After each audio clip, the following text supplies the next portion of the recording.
The new One Punch Man chapter is out. Garo vs. Saitama continues. This fight is far from over, and boy, was this a goodie. I had to bust out the Saitama uniform just for this chapter review, because this was actually hype as hell. And there's a lot to talk about as well, because some peculiar changes going on with the webcomic and how it's being translated here to the manga. We'll get down to that later in the video. Now let's start off with the cover page. One Punch Man Chapter 163. Tougher than a mountain, a devil or a god, is that a person? Garo in this chapter transforms into his gargoyle state, which happens at the very end of the webcomic. And by then, Saitama acknowledges that this constant transforming that Garo is doing is actually making him weaker. He doesn't even realize that he's been getting weaker and slower every time he tries to transform and get more power so that he can defeat Saitama. But here in this chapter, Garo specifically states that his power and speed are dramatically increasing the more that he monsterifies, and his monsterification process is rapidly growing as well. And I'm a little concerned about it because Garo being in the gargoyle state was basically right at the end of the fight and then it was over, meaning that technically this fight, if Murata and One are following the continuity of the webcomic, it really could be over next chapter, and I think that would be super disappointing for fans, but it doesn't look like it from the way this webcomic is going. Garo is continually transforming, and I have a feeling that we're just getting warmed up here. Garo acknowledges that his monsterification is speeding up, and he's way stronger than before, but it doesn't feel like he's catching up to Saitama at all. And again, this opening dialogue between Saitama and Garo is one that Saitama's asking, are you sure you want to be a monster? Like you're doing hero things, and this is really pissing off Garo. You know, he helped destroy Sage Centipede, he helped save the humans, he's doing hero things. And again, this is very different than the webcomic continuity, because in the webcomic, he's like this merciless, cold-blooded killer. And I just want to point out right here that this is actually a huge criticism among a lot of fans. A lot of fans are extremely disappointed at this. You would call them the webcomic elitists, because they don't feel like Murata and One are playing true to the webcomic, and they're a little disappointed that we're getting something a little bit different. But personally, I just want to stay reserved and see how this arc ends, because I feel like we could just be getting warmed up. I think if he ended this fight next chapter, I mean, it could really hurt the series big time. I don't think he's going to do that. I think there's been so much build up to this mega fight that if fans want him to drag this on as long as possible. We don't want this to be over quick. We want to see Garo continually evolve and potentially give Saitama a challenge, but you know, Saitama in the webcomic did use a lot of serious moves. He used serious headbutt, serious table flip. Although he didn't really take any damage, Garo definitely put up a crazy fight in the webcomic. And we get to see a little bit of that here. One of the coolest things that I like about this fight is that although Saitama is basically super strong, super fast, in lightning fast reflexes, pretty much indestructible, he doesn't have any real martial arts technique, and Garo takes full advantage of this in their fight as he chops Saitama in the head, punches him in the face lightning fast, and then elbows him in the stomach. Check out this panel. You could feel like it's just this super quick triple combo strike by Garo, just incredibly well depicted by Murata. You can almost feel the movements of Garo as he does this triple strike. Saitama ends up grabbing Garo's arm, and Garo does this martial arts technique where he's able to counter by flipping Saitama down into the ground using some sort of Brazilian jiu-jitsu or something like that. And then he uses Godslayer instant attack, and this looks like just some insane barrage of lightning fast strikes, so fast you can't even see them. And he's trying to pummel Saitama into a mashed up tomato. He's trying to literally vaporize Saitama with Godslayer punches in an instant. But Saitama pulls a Bugs Bunny and pops out right behind him, saying that weird way you're moving, making my punches miss. Is that martial arts or something? Which Garo replies, it's the ultimate martial arts technique. As Garo continues his onslaught, Saitama starts to dodge everything.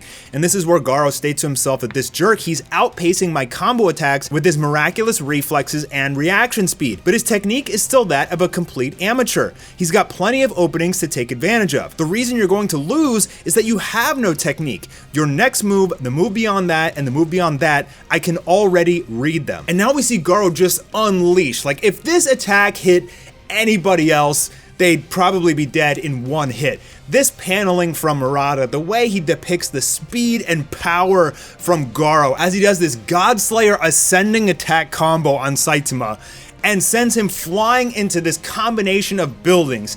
The buildings, as they get hit by Saitama flying into them, kind of collapse into each other and then crush. Again, this is something that I can imagine like the animation going on in my head. It's like a living photo. Like that's how Murata is able to draw on just a completely different scale than everybody else. In my opinion, being the best artist and best manga artist in the world right now, he's able to like literally make his pictures feel alive, and this is just such a great example of that. And a lot of that right here is a tribute to the storyboarding. The way that he shows basically the same shot but in two different angles, and like an instant later, Saitama gets hit into a building, you can kind of feel it slowly elevating off the ground, and then straight into just a slightly different top-down angle, but the huge impact and force. Then he scales out to show you the vast destructive damage of the attack, only to reinforce and add more information onto the audience's visualization of the attack. Garo charges in and says, "Great power attack." Now,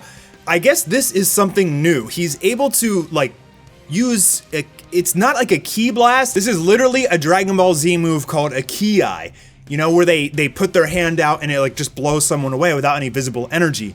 I'm guessing that Garo has ascended so far beyond in strength and speed, he's almost like matching Saitama in that respect that he can like push out his hands so powerfully and so instantly that it creates just a shockwave of, I guess, air. And in doing so, it appears to like just completely destroy and shatter all of those buildings that Saitama just flew into. I guess with his great power attack, it was supposed to do something like damage his internal organs or something with the Godslayer ascending attack. I guess he was hoping that he would have, you know, busted up Saitama's like lungs and heart and kidneys and stuff like that so much with the damage, because as he says, no matter how tough your bones and flesh are, there's no way you can train your internal organs.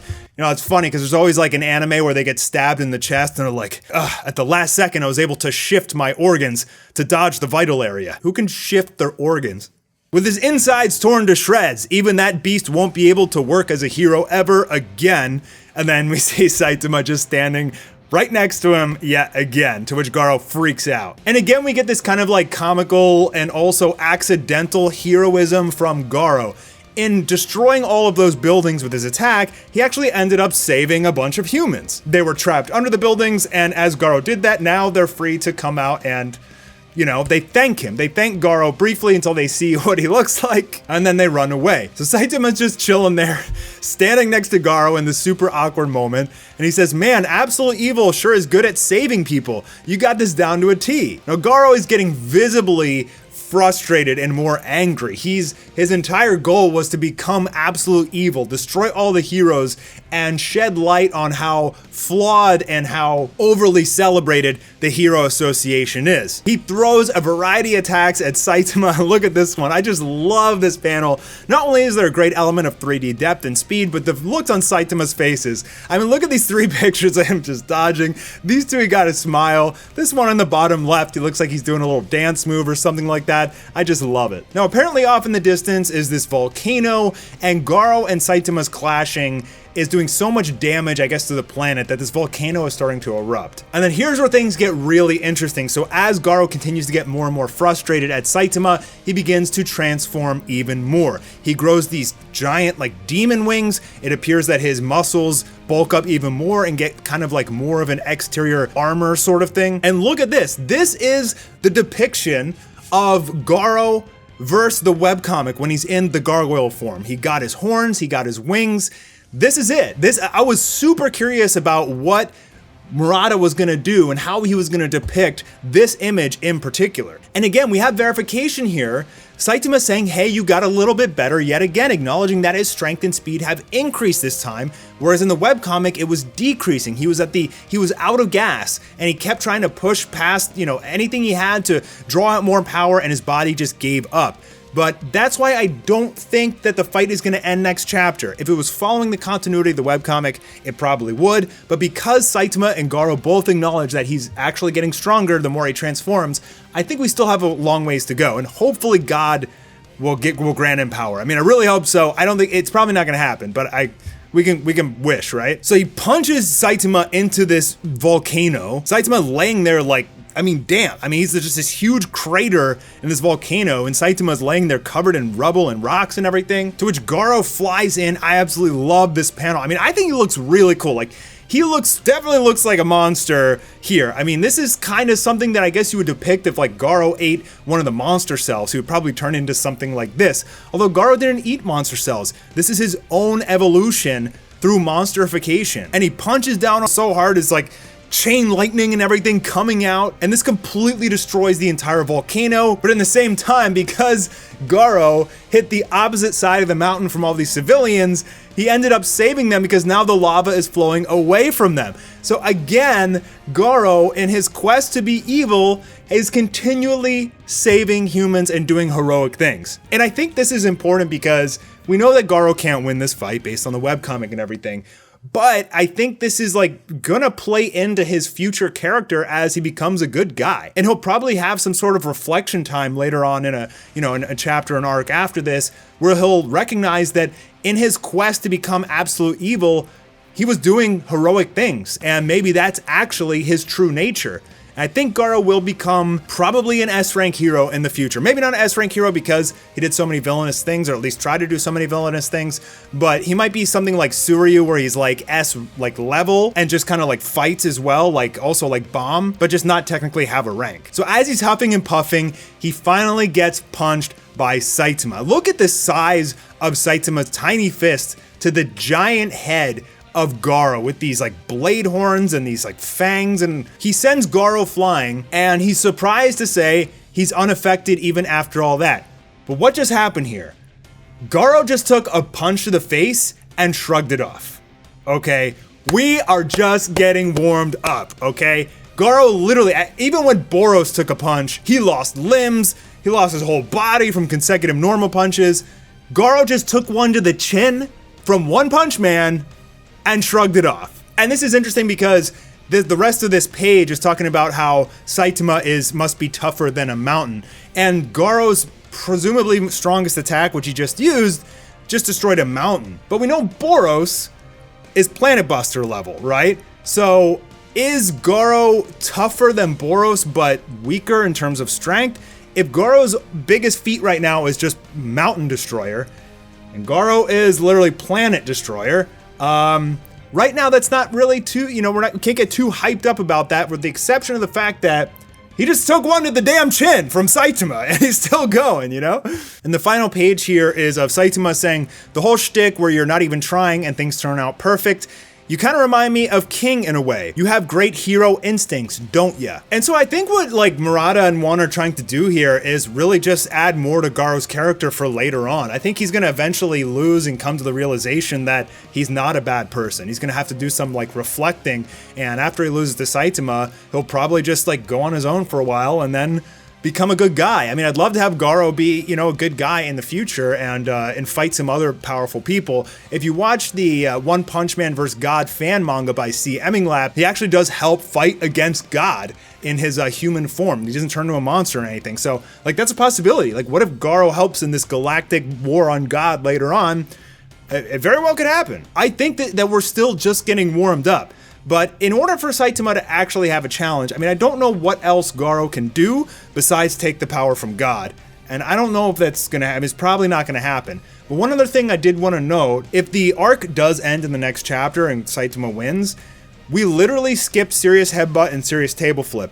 And in my previous video, there was like kind of an homage to serious table flip in there as Garo was jumping and bouncing off some rocks in the sky. And there was also kind of an homage, almost, actually not an homage, it was basically a one-for-one copy of how Saitama destroyed Garo's whole arm in the one webcomic, but he used serious headbutt for that. And we didn't get that here in the One Punch Man manga. Saitama just pushed his head up and shattered Garo's arm without saying anything, which is kind of disappointing. It's like, why don't you want to like make him use the serious move, Come on. I mean, I'm hoping that we're just getting warmed up in this fight and we get at least 10 more chapters of combat and maybe some twists and turns and unique things that Murata and One can throw in here to throw us off and surprise us. I'll be really disappointed if this ends in the next chapter, but I really don't think it is. I think Garo's got to at least pull out one or two more tricks up his sleeve. And yeah, hopefully things turn out to be crazy. I'm Mastar. also known as Baldy. I'll see you guys in the next One Punch Man video. Peace.